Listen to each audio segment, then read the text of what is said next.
ہالی would screen کے پیچھے سے اور سامنے سے، یہاں تک کہ سیاسی طاقت کے ایوانوں سے بھی امریکی خواتین اپنے ساتھ روا رکھے گئے نامناسب جنسی رویوں کے خلاف آواز اٹھا رہی ہیں، وہ نامناسب رویے جو بااثر مردوں کی جانب سے ان کے ساتھ ماضی میں روا رکھے گئے۔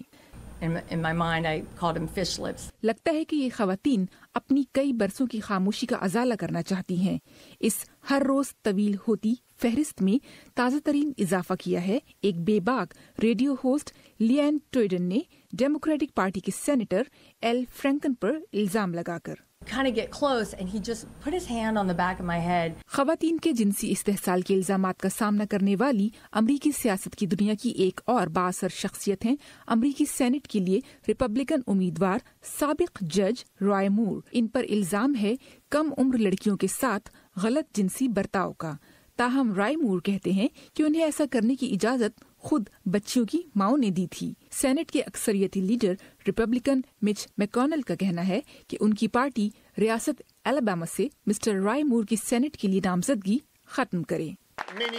آپ میں سے بہت سے لوگوں کو یہ احساس ہو چکا ہے کہ یہ مچ میکونل اور ان کے حامیوں کی ایک کوشش ہے کہ الاباما کے لوگوں سے اس انتخاب کو چھین لیا جائے اور وہ اسے برداشت نہیں کریں گے۔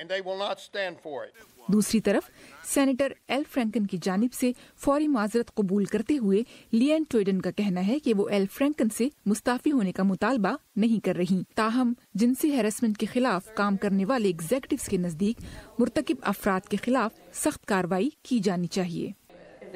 جنسی ہراسائی کی کوششیں معمولی بھی ہو سکتی ہیں اور شدید نوعیت کی بھی، بس ایسی حرکتیں کرنے والے کو ایک راستہ چاہیے ہوتا ہے تاکہ اس سلسلے کو جاری رکھ سکے۔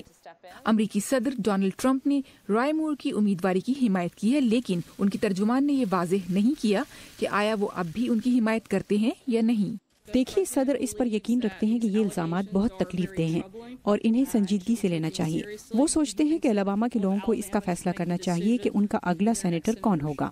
ان الزامات کا سامنا کرنے والوں کو اپنے جرائم کی کیا قیمت ادا کرنی پڑے گی یہ تو وقت ہی بتائے گا، لیکن یہ بات ضرور واضح ہے کہ ان کیسز سے دنیا بھر میں خواتین ہی نہیں بلکہ مردوں کو بھی جنسی بدسلوکی کے خلاف آواز اٹھانے کا حوصلہ ملا ہے۔ زلاٹیسا ہوک کے ساتھ سہار ماجد، اردو VOA۔